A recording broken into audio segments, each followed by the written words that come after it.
예, 안녕하세요. 오늘 금요특강을 맡게 된 오종훈입니다. 지난 9월 2일 날 고3부터 시작해서 고1, 고2 학생들 9월 모의고사가 실시되었습니다. 특히 고3 학생들이 실시했던 9월 모의평가는 평가원이 직접 주관한 시험이었고요. 지난 6월에요. 두 번째 걸쳐서 시험이 실시되었고 올해 들어서 마지막이죠. 그래서 학생들은 이제 이번 올해 수능에 대한 예측과 함께 이번 다음 주부터 시작되는 수시 점검에 대한 기회가 아마 됐을 것입니다.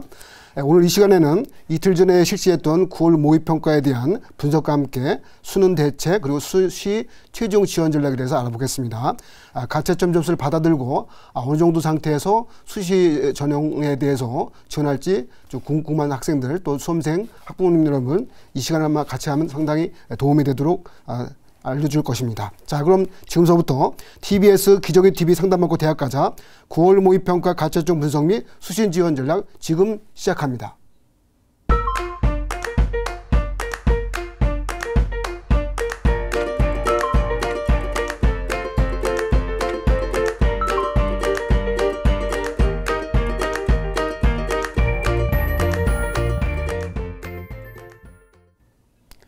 예, 고3 학생들 이제 또 같이 또 이번 시험을 치렀던 재수생 여러분들 이번 9월 모의평가 가채점 결과만을 가지고서 다음 주 수시 원서 접수를 앞두고 어느 정도 판단을 해야 될 것 같은데요. 가채점 결과이기 때문에 완벽하지 않을 수 있습니다.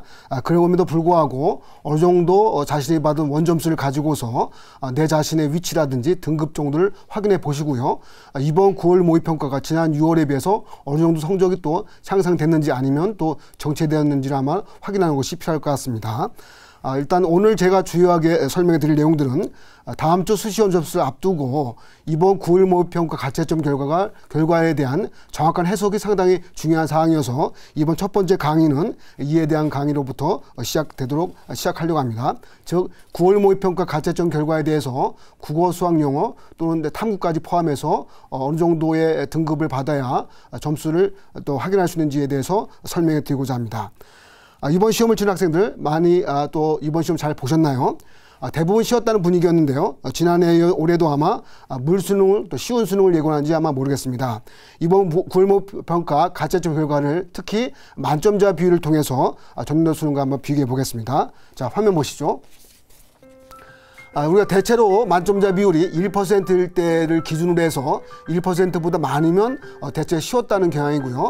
1%보다 적으면 보통 어려웠다는 것을 볼 수 있습니다. 자, 근데 화면에 보시듯이 국어 A형은 만점자 비율이 6% 정도를 나올 것으로 예상되어서 사실 1등급 비율이 4%잖아요. 4%부터 훨씬 많은 정도로 예상이 되어서 상당히 쉽게 나왔다는 사실을 알 수 있고요. 수학 경우에도 A형, B형 1%보다 좀 더 만점자 비율은 높게 나오고 있습니다. 역시 일단 대체로 쉬웠던 것으로 보이고요.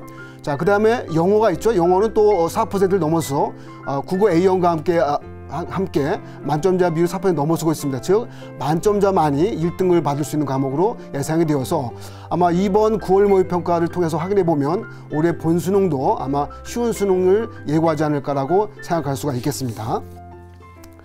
다음은 이제 각 영역별로 등급 커트라인에 대해서 또 살펴보겠습니다. 다음 화면 보시죠. 9월 모의평가 가채점 결과 등급 커트라인인데요. 먼저 국어, 수학, 영어에 대해서 살펴보겠습니다. 국어 A형은 앞에서 언급했듯이 100점이 이제 1등급 구분 점수 보이고요. 2등급 커트라인도 98점, 3등급 94점 예상되니까 거의 뭐 한 문항씩 틀리면 등급이 바뀌는 정도로 상당히 쉽게 나왔다는 사실을 확인할 수 있습니다. 자, 기간에 따라서는 국어 A형 2등급이죠. 2등급 커트라인을 97점 정도 보고 있으니까 대체로 97점, 98점 정도가 2등급 커트라인 정도로 한번 예상하면 좋을 것 같습니다. 자, 국어 B형입니다. 국어 A형보다는 조금 어렵다 하더라도 일단 한 문제 정도 틀린 학생이죠. 97점 이상이 1등급으로 예상되고 있으며 2등급 구분 점수는 93점, 3등급 88점 정도 예상되니까 대체로 국어 B형 경우에서도 90점 이상 정도 받아야 3등급 정도 받을 수 있는 상황이 나왔다고 보시면 될 것 같습니다. 다음은 수학 A형입니다. 주로 문과 학생들이 보는 시험이죠. 1등급 커트라인 96점 정도 예상되니까 실제 수학은 4점짜리가 많은 고비가 되잖아요. 4점짜리 한 문제 정도 틀린 학생이 1등급 커트라인이다라고 보시면 될 것 같고요. 2등급은 88점, 3등급 70점 정도 예상하고 있습니다. 수학 비용을 보실까요? 수학 비용은 1등급 커트라인이 96점, 2등급 92점 예상이 되어서 한 문제 틀리면 1등급이죠. 두 문제 틀린 정도가 2등급 정도를 예상하고 있습니다. 또 각 기관에 따라서는 1등급 커트라인을 97점 정도 보고도 있으니까 아마 한 문제 정도 틀린 정도가 1등급으로 무난하지 않을까 보고 있습니다. 자, 영어 영역이죠. 영어 영역 1등급 커트라인 100점, 100점을 받아야 이제 만점을 받아야 이제 1등급을 받을 수 있다 보시면 될 것 같고요. 2등급은 97점, 3등급 90점입니다. 즉 2등급을 받는다고 하더라도 아마 2점짜리 2개 정도 틀린 학생들은 2등급도 아닌 3등급을 받을 정도로 상당히 문제가 쉽게 나왔다고 볼 수가 있겠습니다. 제가 이제 설명을 하면서 지금 생방송으로 진행되다 보니까 상당히 좀 긴장되어서 말을 좀 빠르게 하는 것 같습니다. 아마 이제 나중에 이제 다시 보기 기능을 통해서도 볼 수 있으니까 지금 화면에 나오는 내용들은 대체로 이제 등급 구분 점수로 한번 살펴보시면 될 것 같고요.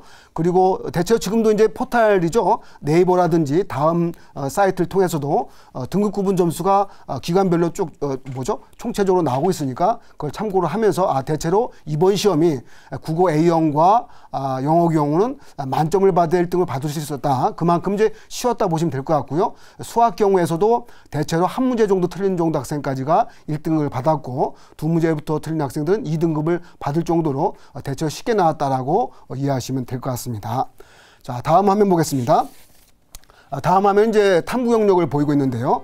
탐구 영역 크게 나누어서 사회 탐구와 과학 탐구로 나눌 수 있죠. 사회 탐구는 문과 학생들이 치르는 시험인데요. 대표적으로 이제 4과목을 저희가 꼽아봤습니다. 생활과 윤리, 한국사, 한국지, 사회문화를 봤을 때요. 1등급 커트라인이 생활과 윤리는 43점, 한국사는 다 맞아야 1등급을 저희 지금 정도에서 예상되고 있고요. 한국지 46점, 사회문화 45점 정도니까 대체로 한 문항 또는 두 문항 정도 틀린 학생까지가 1등급을 받을 수 있었고 한국사 정도에서 만점을 받거나 또 기간에 따라서는 한 문제 틀린 학생까지도 1등급을 받을 것으로 추정하고 있다라고 이해하시면 될 것 같습니다. 다른 과목은 저희가 화면에 보이고 있지 않지만 윤리와 사상도 1등급 커트라인 44점, 다음에 세계지리 45점, 동아시아사 1등급 45점, 세계사 46점, 법과정치와 경제 각각 48점 정도 예상이 되어서 대체로 사회탐구에서 1등급 구분 점수는 45점에서 쉬운 과목 경우에는 48점 정도가 예상되고 있다라고 보시면 될 것 같습니다. 다음은 이제 과학탐구를 옆에 한번 계속 보시면 될 것 같습니다. 과학탐구는 대표적으로 이제 물리완, 화학완, 생명과학완, 지구과학을 살펴봤는데요. 1등급 커트라인이 각각 47, 47, 45, 46점 정도 예상이 되어서 보통 이제 탐구 문항들은 2점 또는 3점짜리 문항으로 구성되어 있습니다. 그래서 대체로 한 문항 또는 두 문항 정도 틀린 학생까지가 1등급을 받을 수 있었다라고 보시면 될 것 같습니다. 물리 1의 2등급 커트라인 44점, 화학 1도 44점, 생명과학 1이 40점, 지구과학 1이 40점 정도 예상되어서 2등급 구분 점수를 봤을 때는 물리와 화학이 좀 높았고 생명과학과 지구과학이 좀 낮았다라고 보시면 될 것 같습니다.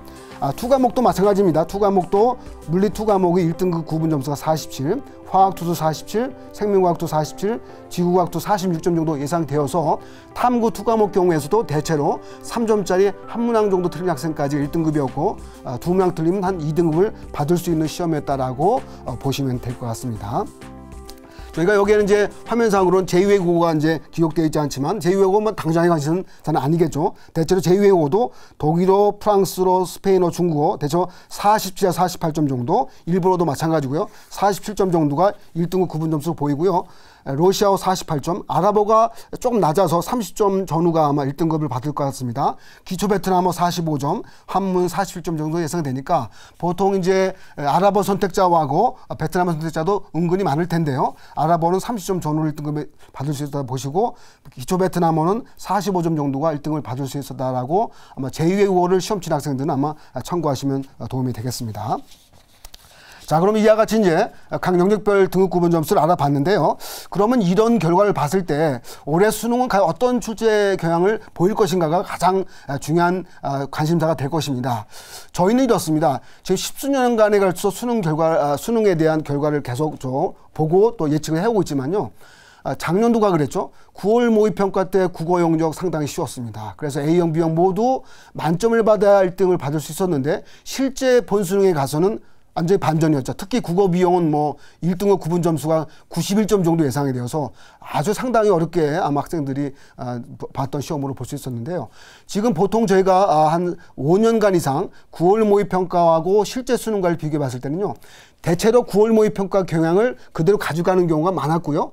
또 그렇지 않은 경우도 제법 있었습니다. 열이면 두 건 또는 3건 정도는 9월 모의평가가 쉬웠을 때 반대로 실제 수능은 어렵고요. 또 9월 모의평가가 쉬웠을 때 또 반대로 실제 수능 어려운 경우도 많이 있었습니다. 그래서 이번 모의평가 결과를 그대로 실제 수능에서도 그대로 난이도를 가져간다고 보시면 조금은 이제 좀 차이가 날 것 같고요. 그래서 선생님이 이제 분석하는 바는 이렇습니다.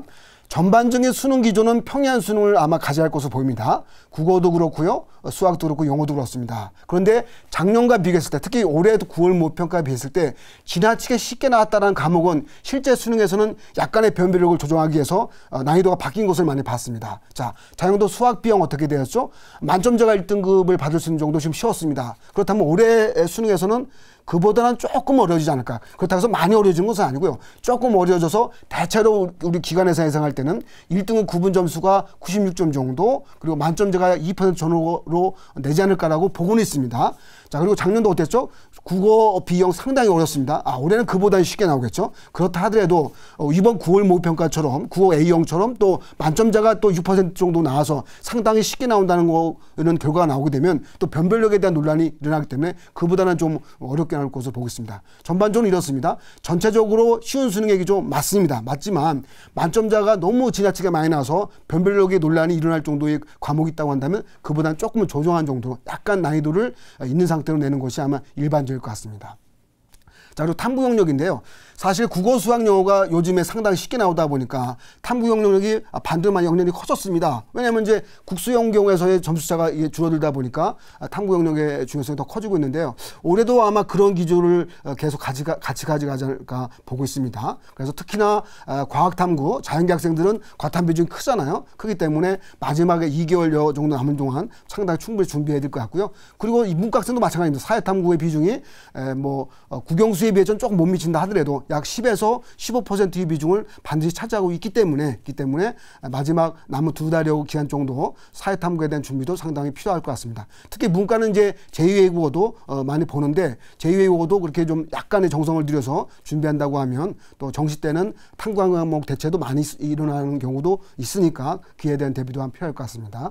자, 전체적으로 다시 한번 말씀드리면 이번 올해 2016 수능 평이한 수능 기준을 유지할 것이다 라고 보시면 될 것 같고요. 두 번째, 그럼에도 불구하고 너무나도 문제가 쉬워서 만점자가 4%를 넘어서는 정도의 변별력 논란이 일어날 수 있는 과목이 있다면 그 영역이나 과목만큼은 조금의 난이도 조절이 일어날 것이다 라고 보시면 될 것 같고요. 그리고 EBS에 대한 연계 출제, 이번 영어에서 많이 드러났죠. 영어가 이제 일부 대입 파악이라든지 이런 쪽에서 지문을 변형해서 낸다고 해서 약간 난이도가 올라갈 거라고 예상했지만 실제 지금 9월 모의평가 나온 결과를 봐서는 그렇지 않은 것을 또 확인할 수 있었습니다.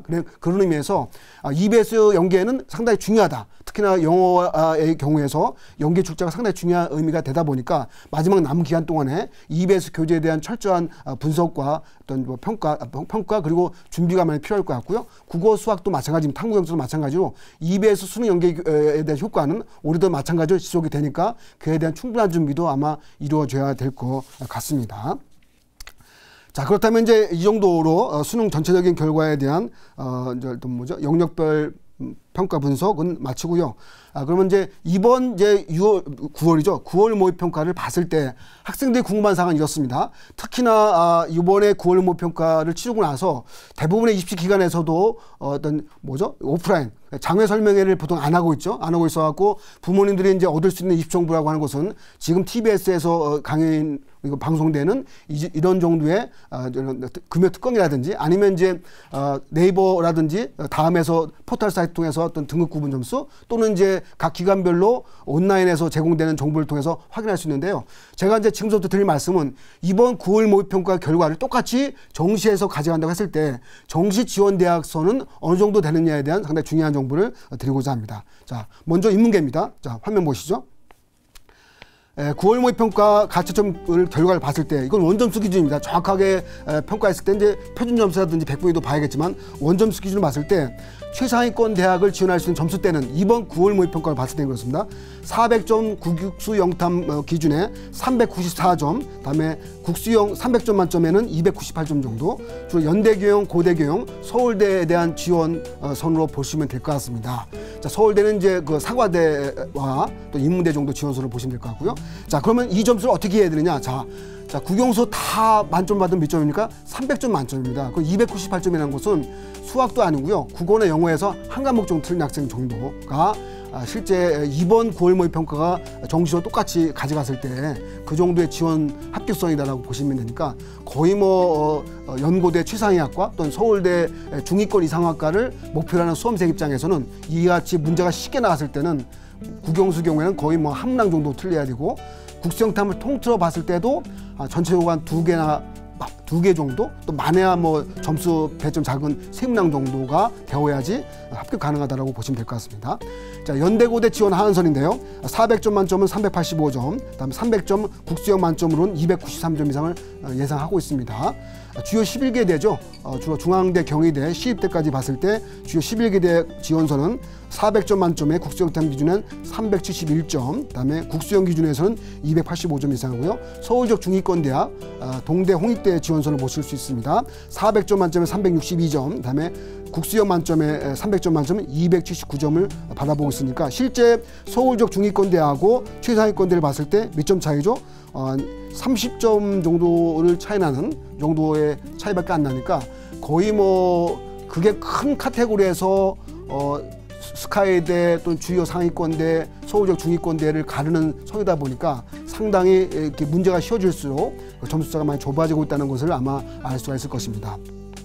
또 주요하게 또 관심을 갖는 서울 소재대학이죠. 보통 인서울로 표현되는 서울 소재대학 지원 하한선은 국수영탐 기준에 347점 이상, 국수형 기준에 269점 정도를 보고 있습니다. 그래서 아마 자녀분들이나 수험생학부모들이 보고 계신다 한다면 이번에 한번 학생들이 봤던 가채점 결과를 한번 쭉 점수를 종합해 보는 것이죠. 그죠? 그러니까 400점 만점으로 봤을 때는 몇 점이 나오는지 자녀분들의 성적대를 한번 체크해 보시고요. 또는 300점 만점으로 봤을 때 또 몇 점 나오는지를 체크해 보셔갖고 다음 화면에서 비춰졌던 그 정시 지원과 비교했을 때 내가 이제 이 점수를 받으면은 정시 지원할 때 이 정도 대학을 갈 수 있구나. 그랬을 때 그 정도의 기준하에서 이번 수시 지원 대학을 어느 정도를 쓸지에 대한 판단을 하는 참고자료로 보시면 될 것 같습니다. 자, 다음은 이제 자연계입니다. 같이 화면을 보시겠습니다. 자, 자연계 최상위권 의예과죠. 의예과 점수가 400점 국수영탐 기준에 398점, 그다음에 국수형 기준은 300점 만점입니다. 뭐 당연하죠. 상위권, 최상위권 의대가 보통 상위 누적으로 0.1% 이내를 저희가 예고하고 있는데요. 이번같이 문제가 쉬워서죠. 특히 이제 이과 학생들이 보는 국어 A형 만점제가 벌써 6% 넘어섰다고 그랬습니다. 영어 공통으로 보지만 역시 만점제가 4% 넘어섰죠. 국어, 수학 B형 경우에도 1등의 커차연이 97점부터 96점을 예상하고 만점제가 2%를 넘어서는 상황이다 보니까 이와 같이 쉬운 수능에서는요, 최상위권 의대를 간다고 하면 그냥 다 맞아야 됩니다. 그죠? 이 정도 생각하시면 될 것 같고요. 그리고 국수영탐 뭐 과탐까지 포함하더라도 한 문항 정도 틀린 학생이 뭐 최상위권 의대를 갈 수 있다라고 생각하시면 될 것 같습니다. 연대고대 지원 하한선이죠. 400점 만점에 380점, 국수형 기준에 292점 보시면 되고요. 주요 11개 대학 상위권 대학은 400점 만점 363점, 그다음에 국수형 기준 281점, 서울적 중위권대는 400점 만점 355점, 국수형 기준에 276점 예상되고요. 인서울이죠. 서울소재대학 자연계 지원 하한선을 저희가 국수영탐 기준으로 따지면 343점, 그 다음에 국수형 기준으로는 268점을 보고 있습니다. 자, 지금 저희가 말씀드린 사항은 다 원점수 기준입니다. 왜냐하면 지금 학생들이 채점하고 있는 것은 다 원점수일 것이고요. 좀 더 정확하게는 이 원점수가 다시 전체 학생들을 기준으로 해서 표준점수 100분 이내로 나온 것을 가지고 확인이 될 텐데요. 지금 정도에서는 일단 원점수 상태를 확인해 보시고 조금 어려운 과목을 봤던 과목에서 내 점수가 조금 내려간다고 생각하시면 실제 표준점수로 받았을 때는 좀 더 올라갈 것으로 생각하시면 됩니다. 또 반대 있습니다. 쉬운 과목에서 내가 원점수를 잘 받았다고 생각하시면 실제 표준점수로 가면 좀 점수가 낮아질 수 있다는 정도를 고려해서 판단하시면 좋을 것 같습니다. 자, 지금까지 9월 모의평가 가채점 분석과 함께 2016 수능 출제 영향 및 난이도를 살펴봤고요. 인문계, 저양계, 정시 지원성까지 예상해 봤습니다. 자, 강의를 이어가기에 앞서 지금까지 강의한 내용 다시 한번 되짚어 보겠습니다.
예, 생방송으로 진행된 금융특강 현재 시간이 이제 10시 22분 54초를 지나고 있습니다.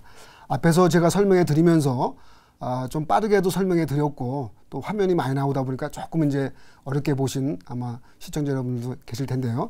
지금서부터 가장 중요한 사항을 설명해 드리겠습니다. 올해 다음 주부터 시작되는 수시 지원 전략, 이번 9월 모의평가 결과를 보고서 어떤 지원 전략을 짜는 것이 가장 합리적이고 합격 가능성을 높일 수 있는지에 대해서 가장 중요한 관심사항 많이 모아서 지금부터 설명해 드리겠습니다. 자, 먼저 체크할 사항인데요. 수시 원서 접수 지금부터 D-5죠. 최종 확인 사항입니다. 이제 6일 앞으로 다가온 수시 원서 접수가 있습니다. 최종 확인 사항 이것부터 확인해보면 좋겠습니다. 먼저요. 사실 저 원서 접수를 하려고 하면요. 뭐 작년도 한번 시험을 봐서 올해 재수하는 수험생들이야 뭐 충분하게 경험이 쌓였겠지만 올해 고3 재학생들은 처음으로 이제 수시 원서 접수를 하잖아요. 그럼 무엇이 필요하겠습니까? 수시를 보통 대학에서 접수하지만 대체적으로 원서 접수 대행 사이트인 UA와 진학사를 당연히 이용하게 되어 있습니다. 그러면 학생 여러분들이 이미 다 수시 원서 접수의 대행사죠. UA나 진학사에 회원가입이 돼 있다 한다면 뭐 상관없겠지만 혹시라도 회원가입이 안 돼 있다고 하면 당연히 회원가입을 하셔야 됩니다. 그죠? 그래서 원서 접수 사이트 회원 등록을 반드시 하셔야 되고요. 자, 두 번째 이런 학생이 있습니다. 나는 UA가 좋아요, 진학사가 좋아요 해서 어느 사이트를 뭐 하나만 회원 등록하면 됩니까? 라고 물어볼 수 있는데요. 대체적으로 대학 수시 원서 접수를 하다 보면 두 개 사이트를 대부분 이용하는데요. 대학에 따라서는 한 개 대학에 단독으로 원서 접수 사이트를 이렇게 뭐 대행을 하는 경우도 있습니다. 그래서 때에 따라서 UA에 들어갔을 때 또 접수 안 되는 경우도 있고 또 진학사에 들어갔을 때 접수 안 되는 경우도 있으니까 가능하면 두 개의 접수 사이트를 모두 다 회원 등록하는 것이 필요할 것 같습니다. 자, 두 번째인데요. 온라인 이체 가능하기 위해서 당연히 공인인증서죠. 공인인증서도 좀 뭐 기간이 만료됐으면 나중에 어쨌든 돈이 결제되어야지 접수가 완성되기 때문에 그에 대한 것도 한번 확인할 필요가 있습니다. 그래서 공인인증서 인터넷을 이용해서 온라인 결제를 하실 분들은 반드시 한번 확인해 보고요. 자, 가장 중요한 게 있죠. 원서 접수 마감 일정입니다. 마감 일정뿐만 아니라 뭐가 중요합니까? 마감 시간도 중요합니다. 대학에 따라서는 오후 5시 마감하는 대학도 있고 또 대학들은 오후 6시 마감하는 대학도 있고 그 이상으로 또 마감하는 대학도 있습니다. 그래서 반드시 마감 시간까지 고려해서 내가 꼭 지원하고자 하는 대학이 반드시 원서 접수를 완성해야 될 것 같고요. 또 하나 이렇습니다. 보통 원서 접수를 하다 보면 대학을 클릭하고 전형을 클릭하고 학과를 클릭하는데 이게 스크롤되는 상태에서 클릭하다 보니까 약간의 실수가 나올 수도 있습니다. 그래서 반드시 마지막 학과를 클릭할 때는 좀 더 신중을 기해서 자기가 반드시 지원할 학과에 반드시 클릭하는 것이 또 필요합니다. 자, 그리고 뭐가 필요하죠? 학생부 종합전형이나 특기자 전형 쓰는 학생들은 대체적으로 자기소개서를 요구합니다. 자, 자기소개서를 쓰는 시간, 입력하는 시간은 원서 접수 마감 시간하고 같을 수도 있고 좀 다를 수 있습니다. 대체로 이렇게 서류를 제출하는 또는 자기소개서를 제출하는 경우에 대해서는 원서 접수 마감 시간부터 약간 여유를 두고 있습니다. 그래서 특히 자기소개서를 쓰는 학생들은 자기소개서 마감 시간이 언제인지를 반드시 확인할 필요가 있습니다. 저희가 보통 이제 원서 접수 상황을 보다 보면 자기소개서 마감 시간이 있을 때 마감 시간이 만약 9시다 한다면 그 30분 전부터 깜빡 하면서 마감 시간을 알려주는 그런 신호가 나옵니다. 그죠? 그때 상당히 긴장하면서 또 실수할 수도 있으니까 조금 더 여유를 가지고서 마감 시간보다 좀 여유를 가져서 이렇게 완성하는 것이 필요할 것 같고요. 자, 또 뭐가 있습니까? 서류 제출이 또 필요한 또 전형도 있습니다. 그것은 서류 제출 마감 시간이 있으니까 그때는 이제 보통 뭐가 필요하죠? 우체국 등기 소인하는 그 시간이 있습니다. 그죠? 그 시간까지가 마지막 마감 시간하고 일치하니까 그런 부분에 대한 상당히 그것도 판단할 필요가 있겠습니다. 자, 그리고 이제 우리가 어차피 원서 접수를 하다 보면 대학별 고사를 치를 때 면접을 치르고 또 논술을 치르고 적성을 치르죠. 그죠? 그럼 뭐가 필요하죠? 그건 면접 일정도 필요하고 또 논술고사 일정도 필요합니다. 왜냐하면 시간이 중복되면 그죠? 같이 또 두 군데를 같이 할 수 없는 상황이다 보니까 그것도 같이 고려해서 시간이 중복되지 않은 상태에서 가능하면 가지런히 원서 접수를 하면 좋을 것 같습니다. 자, 그리고 당연히 확인할 수 있는 사항이지만 당연히 또 많이 알고 있는 사항이지만 수시 원서는 모두 몇 번 쓸 수 있습니까? 모두 6번 쓸 수 있는데요. 6번을 쓸 수 있는데 그 6번 쓰는 곳은 일반 대학 기준이고요. 특수대학은 그와 상관없이 여러 장 쓸 수가 있습니다. 예를 들면 카이스트라든지 또 뭐죠? 디지스트, 유니스트 이런 대학들은 또 UK 지원과 관계 없으니까 특수대학은 또 상관없이 쓸 수 있다고 보시면 될 것 같고요. 또 혹시나 대학에 따라서 전문대를 또 지원하는 학생들이 있습니다. 전문대 수시 UK 지원하고 관계 없습니다. 그죠? 전문대도 무제한 또 지원이 가능하니까 이런 점도 참고할 필요가 있고요. 우리가 그리고 또 하나 이제 산업대학이 우리나라에서 딱 2개 대학이 현재 있는데 산업대학도 역시 뭐죠? 수시 UK 지원과 관계 없습니다. 그래서 수시 UK 지원은 일반 대학 기준으로 교육대 포함됩니다. 그죠? 교육대 포함해서 일반 대학 기준으로 6번 원서를 쓸 수 있다는 것을 기억해 주시고요. 자, 그리고 또 하나 이제 약간 상식이긴 하지만 6번 지원한다고 해서 6개 대학만 지원한다라고 생각할 필요는 없습니다. 대학에 따라서는 전형이 다르면 또 지원이 또 가능한 대학도 있습니다. 그죠? 그래서 어느 대학은 뭐 그 한 개 대학만 아니라도 4장까지 또 지원할 수 있는 곳도 있기 때문에 대학에 따라서 전형에 따라서 복수 지원이 가능하다고 하면 그런 부분까지 고려해서 지원할 수 있다라고 보시면 될 것 같습니다. 자, 그럼 이번에는 수시 원서 접수에 앞서 9월 모의평가와 6월 모의평가 성적 추이에 따라서 어떤 지원 전략이 필요한지에 대해서 한번 살펴보겠습니다. 자, 화면 보시죠. 자, 학생이 이제 이번 9월 모의평가 봤습니다. 자, 저는 3가지 크게 카테고리로 나눴는데요. 학생부 성적의 우수한 학생이 있겠죠. 수능보다요. 여기서 모의 수능이겠지만요. 자, 학생부 수능과 비슷비슷한 학생이 있습니다. 또는 학생부보다 수능 성적이 좋은 학생이 있습니다. 그런 3가지 카테고리로 봤을 때 학생부 성적이 좋은 학생은 당연히 수시에서 학생부 중심 전형에 지원하는 것이 당연히 옳습니다. 그죠? 옳은데 이번 9월 모의평가 결과까지 봤을 때 성적의 상승 추이다 생각하시면 당연히 소신 또는 상향 지원하는 것이 맞고요. 반대로 성적이 좀 정체되고 있다라고 생각하시면 학생부 중심 전형을 쓴다 하더라도 좀 적정 지원을 하는 것이 좀 합격 가능성을 높일 수 있다라고 볼 수가 있겠습니다. 왜냐하면요, 학생부 성적은 수시 때는 절대적이지만 정시에 가서는 반영 비중이 높지 않습니다. 그죠? 대부분 수능 중심으로 전형하기 때문에 학생부 성적 좋은 곳은 언제 수시에 다 결판을 내집니다. 그죠? 이렇게 생각해 보시고요.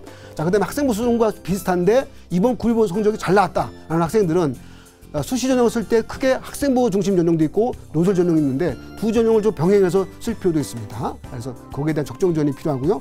이번 성적이 좀 못 나왔다라는 학생들은 학생부와 논술 전형을 쓰신다 하더라도 적정 지원도 하시면서 또는 상황에 따라서는 안정 지원도 한두 개 정도 쓰시는 것이 좀 더 유리할 수가 있습니다. 자, 수능 성적이 좀 월등히 잘 나오는데 이번 수능 성적은 6월 평균보다 더 상승세로 나왔다. 상당히 기분 좋겠죠. 자, 이런 학생들은 가능하면 수능 성적이 월등히 좋고 오면서 상승세를 타고 있다고 생각하시면 정시에서도 약간의 기대를 해볼 수가 있습니다. 그래서 정시까지 기대가 되다 보면 수능 후 가차점 결과가 중요하잖아요. 그런 의미에서 수능 후에 수시 논술 전형 중심으로 적정 또는 소신 지원하는 것이 필요합니다. 자, 이에 반해서 성적이 좀 하락하고 있다라고 생각하시면 논술 전형을 쓰더라도 적정 전형으로 몇 장을 쓰시고 또 수능 후 논술 전형을 또 쓰시는 것도 하나의 바람직합니다. 그래서 수능 후 논술 전형을 쓴다 하더라도 적정 또 소신 지원을 병행해 써라. 성적이 약간 하락된 학생들은 이런 점들을 참고해서 다음 주에 수시 원서 쓸 때 도움이 되었으면 좋겠습니다. 자, 그렇다면 이제부터는 대입 수시 지원 최종 전략에 대해서 하나하나 확인해 보겠습니다. 자, 화면을 보시죠 또. 자, 이번 이제 저희가 화면에 보고 오겠죠. 자, 지원 추세인데 이건 제가 뭘 말하고 있냐면요. 이번 6월 모의 성적 가지고 대체로 아마 8월 정도 여러 개의 대학을 스크린해 봤을 겁니다. 그죠? 아, 내가 수시 6장 원서 썼을 때 대체로 이제 이 정도의 골격을 가지고 쓰겠다. 라는 수험생이 있었겠죠. 그런데 이번 9월 모평을 보고서 소신을 더 쓸지 또는 적정을 더 쓸지에 대한 평가하실 텐데요. 당연히 성적의 상승 수준에 있다고 생각하시면 소신 4장에 적정 2장 정도가 아마 적당하다 보실 것 같습니다. 성적이 정체되고 있다. 소신을 좀 줄여야겠죠. 2장 정도 쓰시고 적정도 2개, 때에 따라서는 안정 지원할 수 있는 정도. 왜냐하면 성적이 상당히 안 나올 수 있다는 결과까지 보시면서 안정 지원할 수 있는 대학도 한 2개 정도를 쓰시는 것이 좋을 것 같습니다. 자, 그리고요, 전형을 결정할 때는요, 학생부 성적이 좋으면 당연히 학생부 중심형을 쓰시고 비교과 활동이 좋으면 이제 종합적으로 쓰실 텐데 또 대학별 고사 준비 정도 잘 돼 있다고 하면 또 논술고사를 치르겠죠. 자, 그런 그 가운데서도 성적의 상승 추이 있다고 생각하시면 전형은 대부분 결정이 됐다 하더라도 수능 후 전형을 중심으로 쓰시는 것이 좋습니다. 왜냐하면 이제 수능 후에 또 가차점 결과를 보고서 정시 지원 기회도 있기 때문에 그걸 통해서 봤을 때는 수능 후 면접 또는 전형 중심으로 치르는 것이 좋고요. 면접고사. 자, 수능 성적이 정체되고 있다라고 생각하시면 수시에서 학생부 중심 전형도 쓰시는데 꼭 수능 후만 고집하지 말고요. 수능 전에 치른 전형도 같이 고려해 가면서 지원해 보는 것이 필요합니다. 자, 그리고 저희가 다음 주에 금요특강을 바랄 수 없으니까 다음 주 9월 9일부터 그주 금 토요일 또 그 다음 주 수요일까지 또는 화요일까지 해서 모든 대학이 다 원서가 마감되는데요. 자, 학생이 이럴 수 있습니다. 마지막 최종 점검할 때 뭐냐면 앞에서도 언급했습니다. 인터넷 접수 시간 중요하죠. 선행지체 마감 일정 중요합니다. 그걸 꼭 체크하시고요. 또 대학에 따라서는 다음 주 수요일서부터 또 실시간 경쟁률을 중계해 줄 겁니다. 그죠? 다 공개를 할 겁니다. 그죠? 공개하는 시간이 오전, 오후 이렇게 다르게 해서 공개할 텐데 그 경쟁률을 참고하시면서 지원하는 것이 필요한데요. 특히나 경쟁률을 많이 참고한 학생들은 이렇습니다.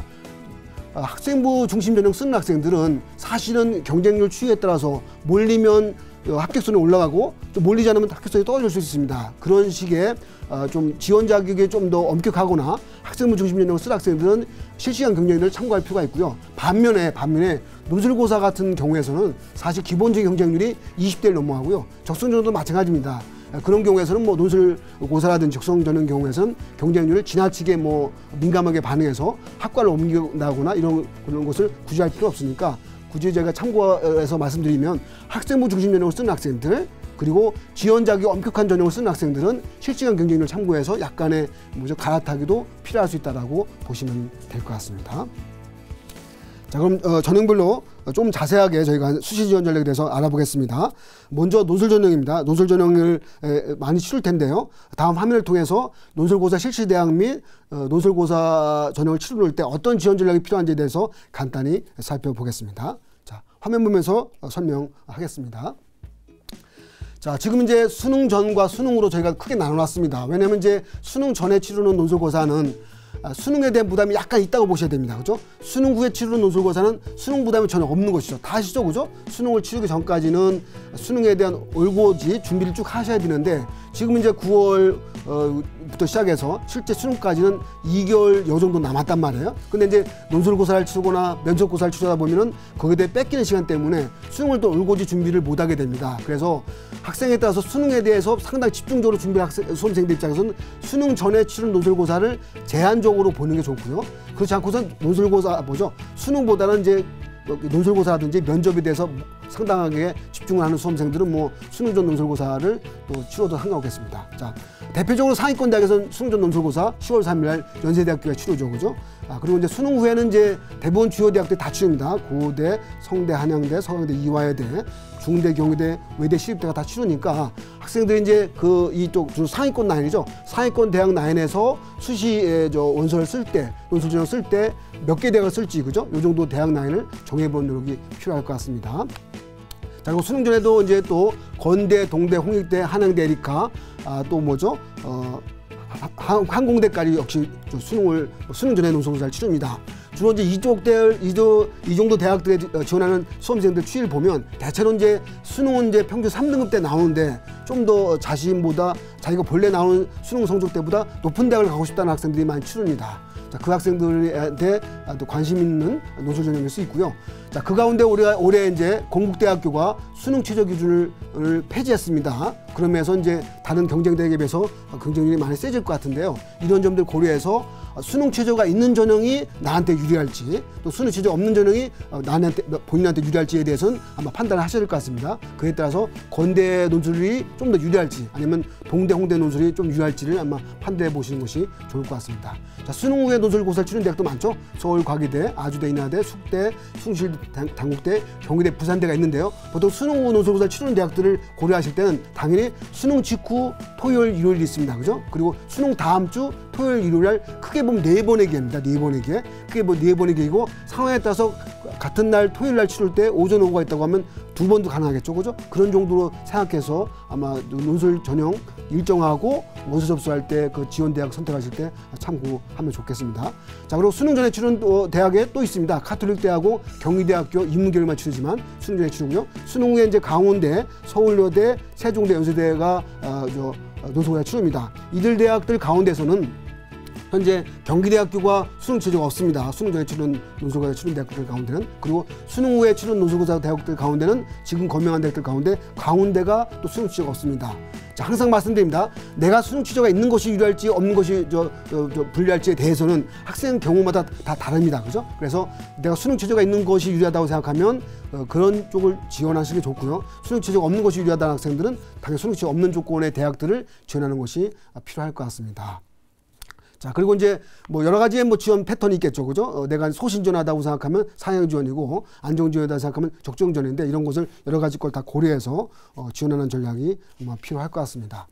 특히나 여기서 또 하나 당부드릴 말씀이 있는데요. 일단 수시 논술고사에 상당히 집중해서 준비한 수험생들은요. 근데 이게 논술고사라고 해서 논술만 다 해본다고 해서 다 해결될 일은 아닙니다. 일단 대학에 따라서 특히 서울 지역 중위권 이하 대학들 경우에서는 논술고사임에도 불구하고 학생부 역량력이 어느 정도 있습니다. 그죠? 그것도 고려해 주시고요.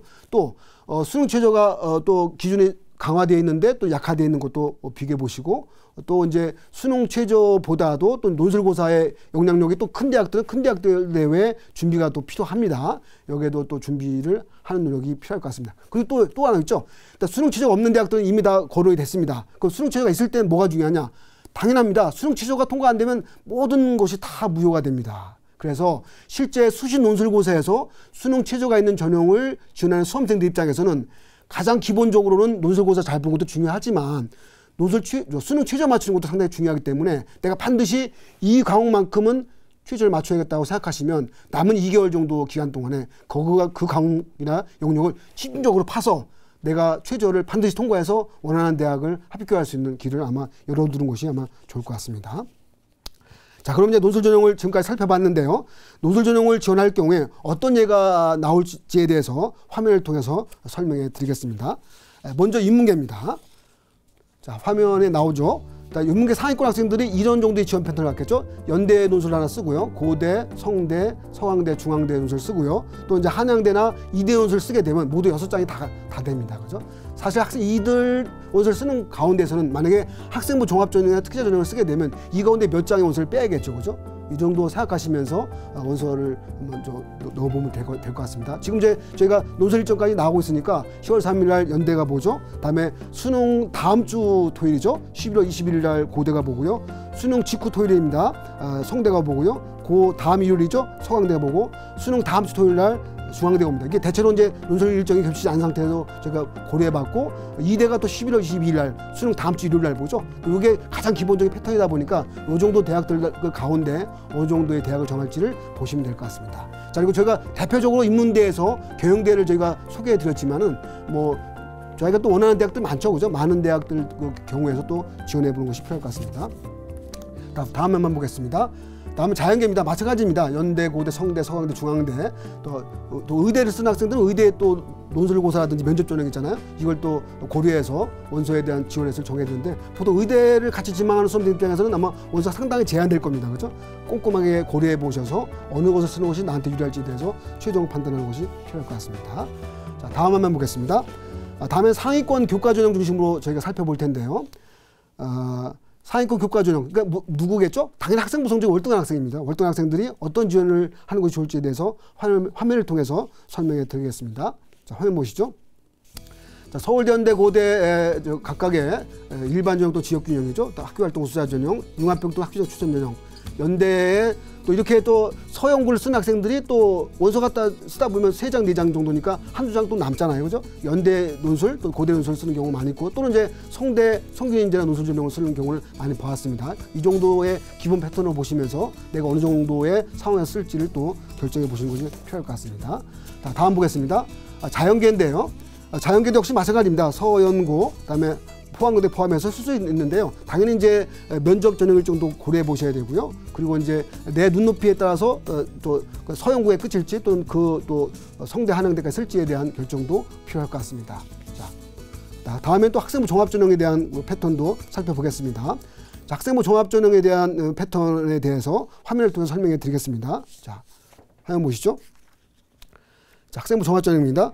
경희대, 건대, 동대가 대표적으로 학생부 종합전형으로서 네오르네상스 전형, KU 자격추천 전형, 두드림 전형을 보고 있습니다. 국민대는 국민프론티어 전형, 명지대 학생부 종합전형 면접 전형이 있고요.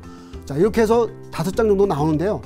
보통 이제 경희대, 건대, 또 중앙대도 있죠. 중앙대 다비치 전형이 있는데 이 정도가 가장 많이 쓰는 패턴입니다. 그죠? 패턴이고 동대, 국민대, 그리고 이제 경우에 따라서는 이제 경기권에 있는 대학도 쓰고 또 이제 한림대도 쓰고 막 이렇게 되는데 학생의 이제 눈높이라든지 성적대 또는 학생부 비율과 실적에 따라서 어느 정도 원서 라인을 정해 보는 것이 필요할 것 같습니다. 자, 또 다음 화면 통해서 또 보겠습니다. 제가 이제 오늘 이제 많은 설명을 해드리면서 이 내용을 드리고 있는데요. 앞으로 이제 지금서부터는 수시원서 접수를 하게 되는데 작년도 수시 결과가 나왔잖아요. 또 올해 어떤 시기에 또 변화가 있을지에 대한 설명을 또 구체적으로 드리고자 합니다. 자, 먼저 학생부 교과 전형입니다. 화면 보시죠. 학생부 교과 전형의 작년도의 수시 결과를 보면요. 자, 화면을 한번 보여주시죠. 교과 전형입니다. 건대하고 홍익대, 한양대 결과가 나오고 있습니다. 자, 건대는 이제 작년도 수능 최저 기준이 적용되고요. 홍익대 적용되고 있고요. 한양대 수능 최저가 없습니다. 자, 수능 최저가 없고 있음에 따라 저희가 차이를 설명해 드리려고 하는데요. 수능 최저가 없는 경우에서는 상당히 합격률이 많이 올라갑니다. 그죠? 한양대 특히 인문계열 보시면은 1.0등급도 있잖아요. 그죠? 1.2등급도 있고요. 이만큼 상당히 높게 합격률이 형성된다고 보시면 될 것 같고요.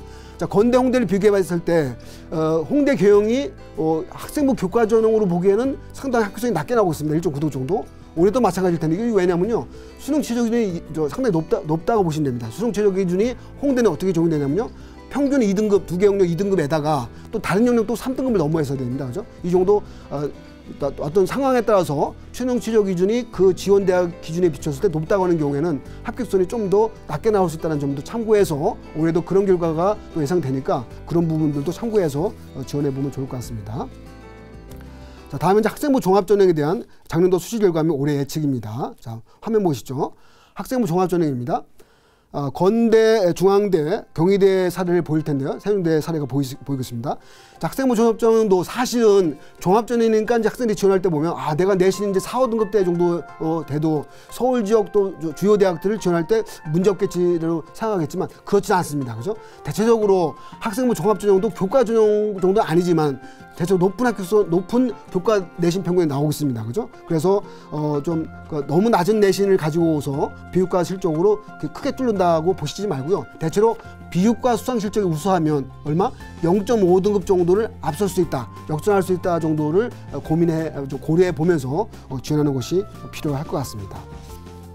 자, 다음은 이제 수시 의치대 결과와 올해 예측에 대해서 살펴보겠습니다.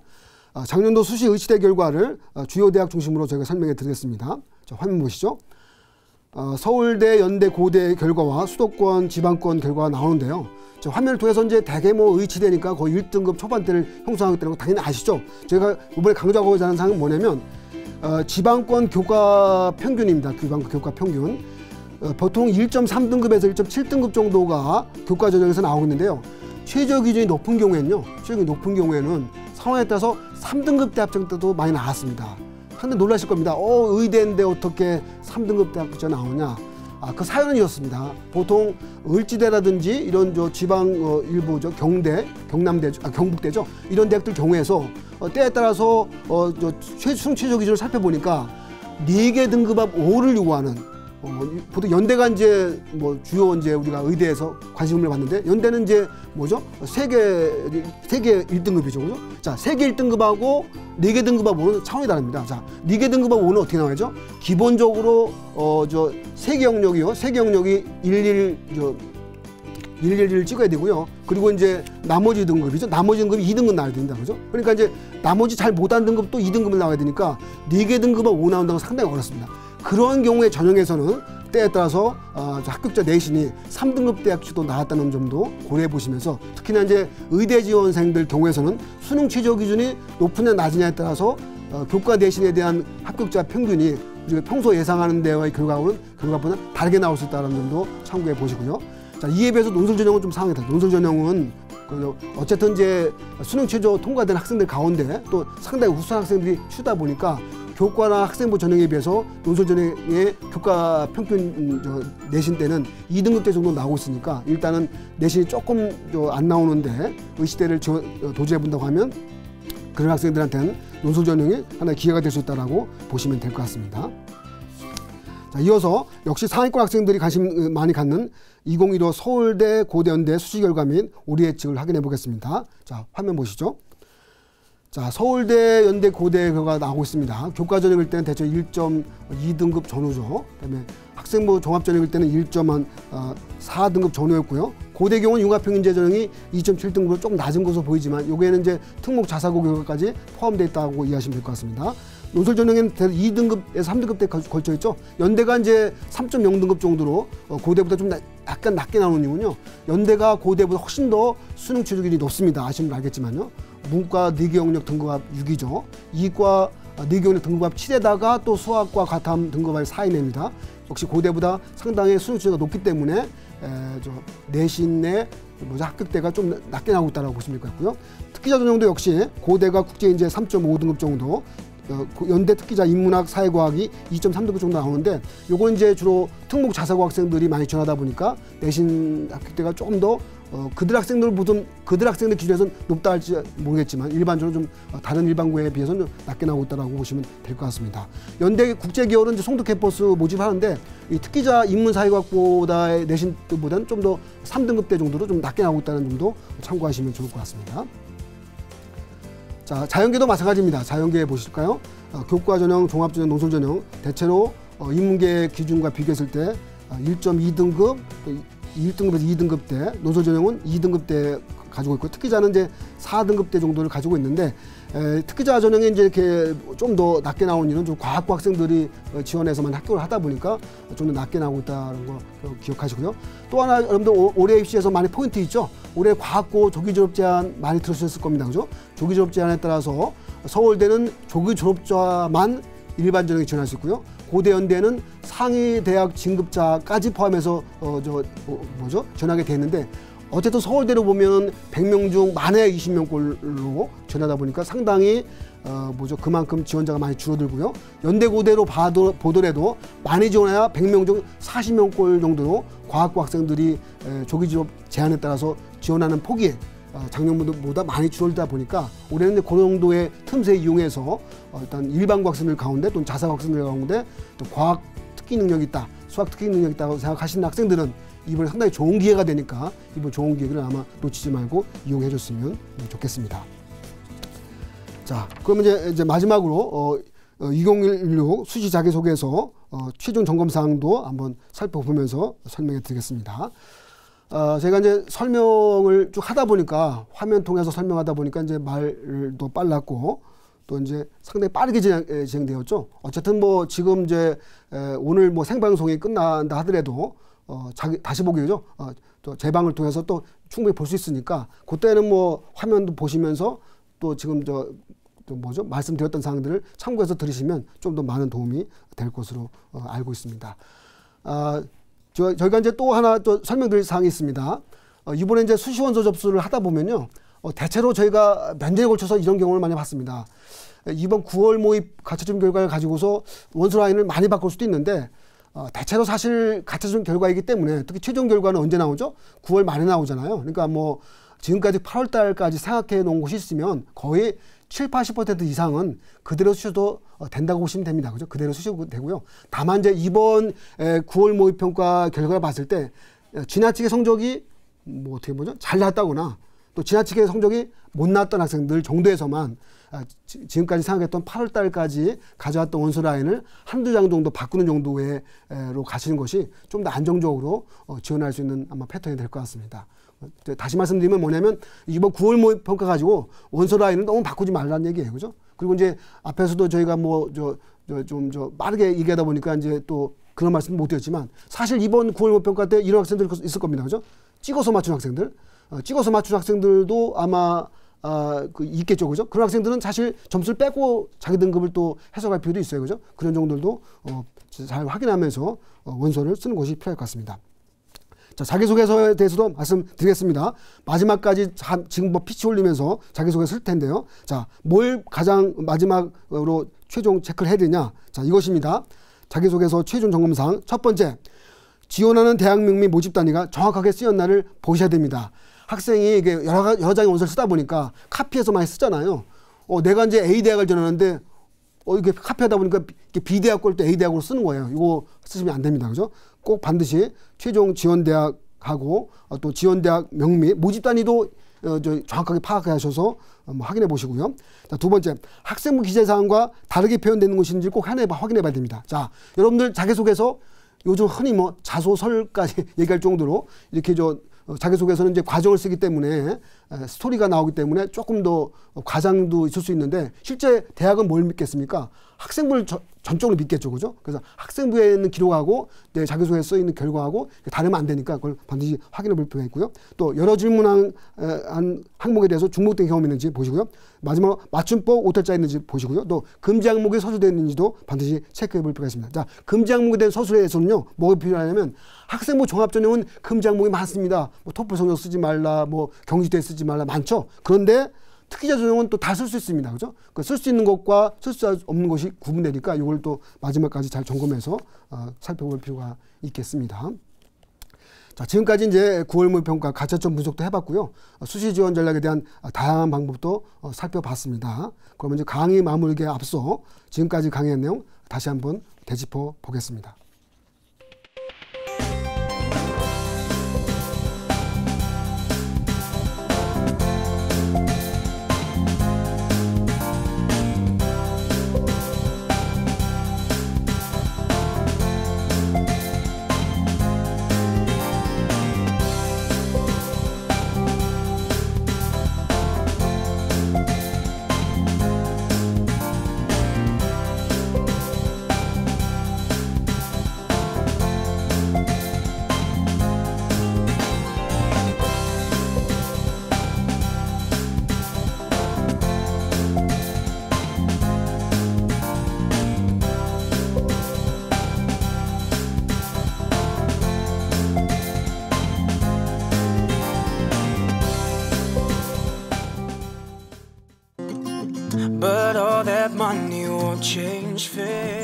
마음 놓고 아이를 키울 수 있었으면 좋겠어요. 먹을거리는 걱정하지 마세요.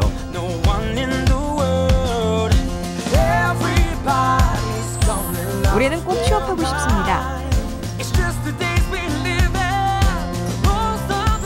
함께 살고 있는 이웃을 소개합니다.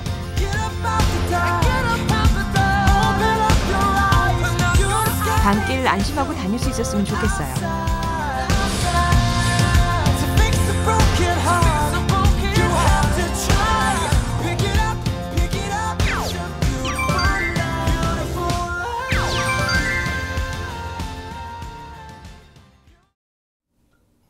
고3 수험생, 재수생 여러분, 여러분 수험생들은 이제 6월, 9월 모의평가 같이 큰 산을 이제 하나씩 넘고 있습니다. 벌써 우리가 이제 3월 초에 신학기 때 가졌던 마음도 있겠죠. 벌써 수능을 이제 2개월밖에 안 남았습니다. 이제 수능이라는 큰 산만 남겨놓고 있는데요. 이제 가장 중요한 산이죠. 이제부터 수능에 대한 마지막 2개월간은 피치를 크게 내시고요. 다음 주 수시 원서 접수할 때 마지막 최종 점검사항 꼭꼭 체크해 봐서 좋은 결과가 있기를 바라겠습니다. 오늘 강의가 여러분에게 많은 도움이 되기를 바라며 오늘 강의 여기까지 마치겠습니다. 감사합니다.